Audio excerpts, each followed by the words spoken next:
sci-fi and fantasy short stories.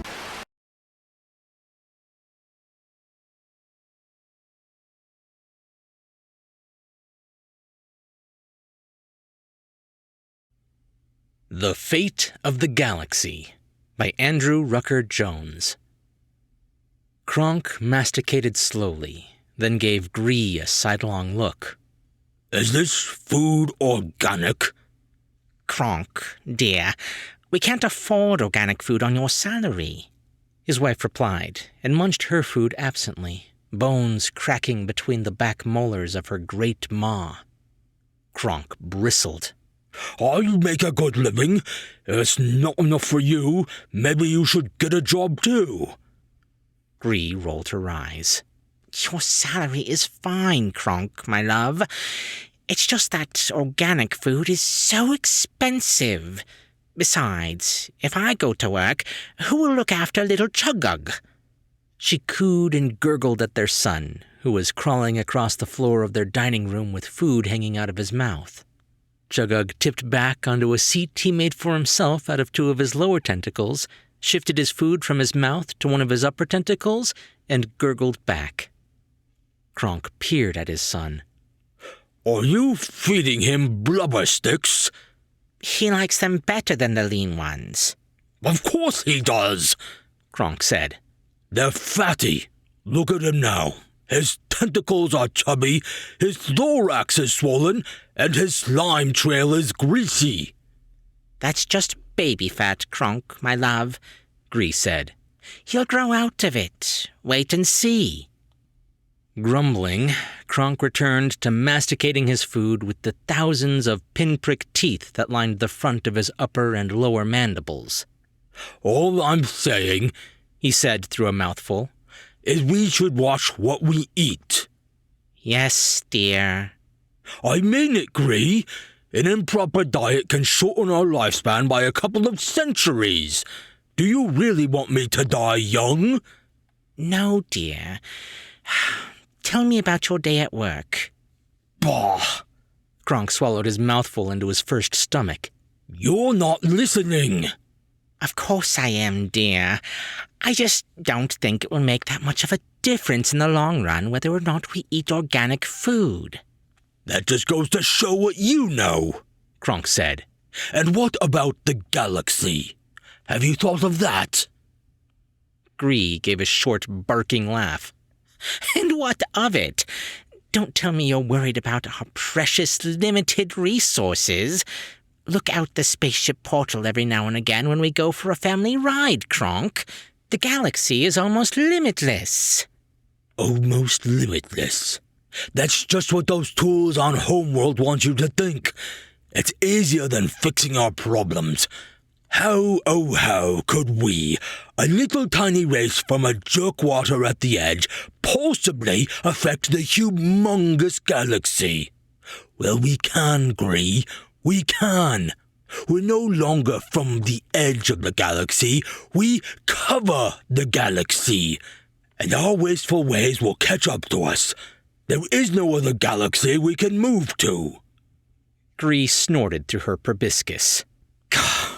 Scare tactics by the one galaxy party to take power. That's all it is.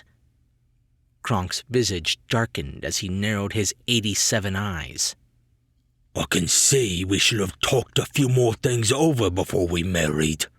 Perhaps my parents were correct. 700 years old is too young.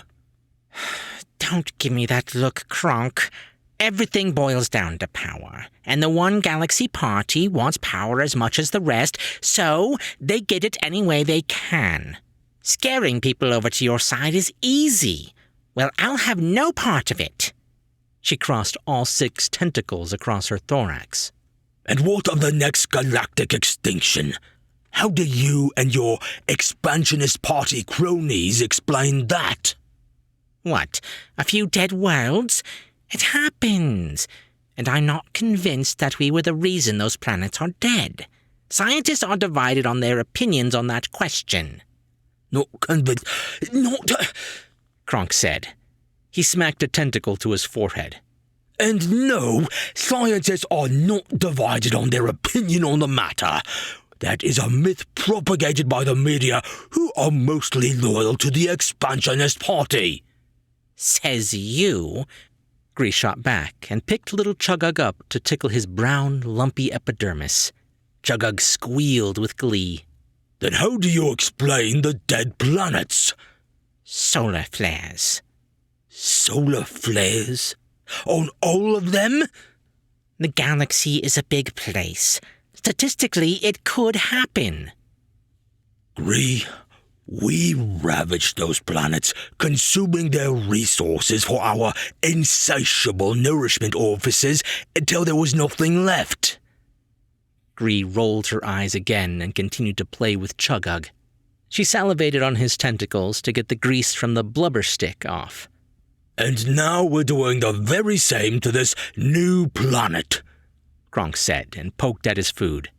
If we all made the sacrifices necessary to afford organic food, we might still be able to attain sustainable farming of that world. Now, that is where you're just wrong, Kronk, and you know it, Gree said and put Chugug down.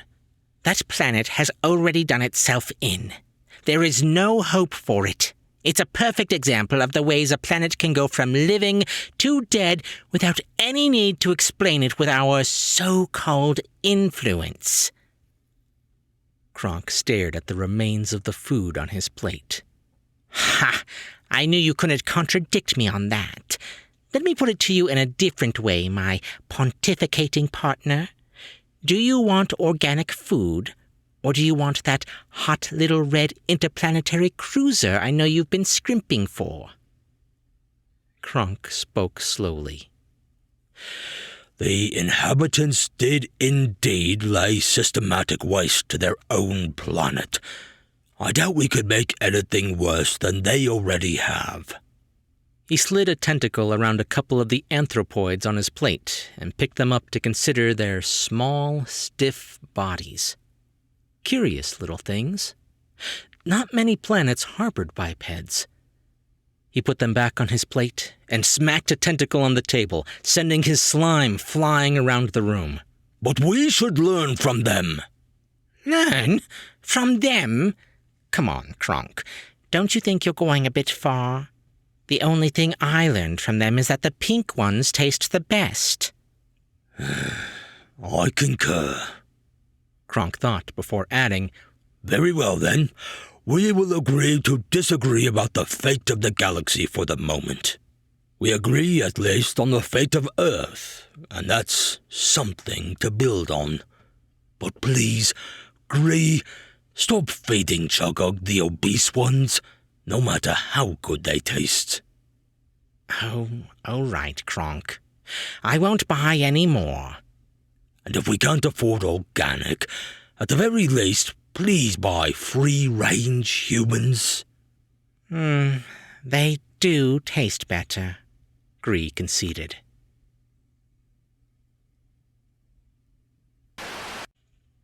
Andrew Rucker Jones is a former IT expert and American expatriate living in Germany with his Georgian wife and their 3 children.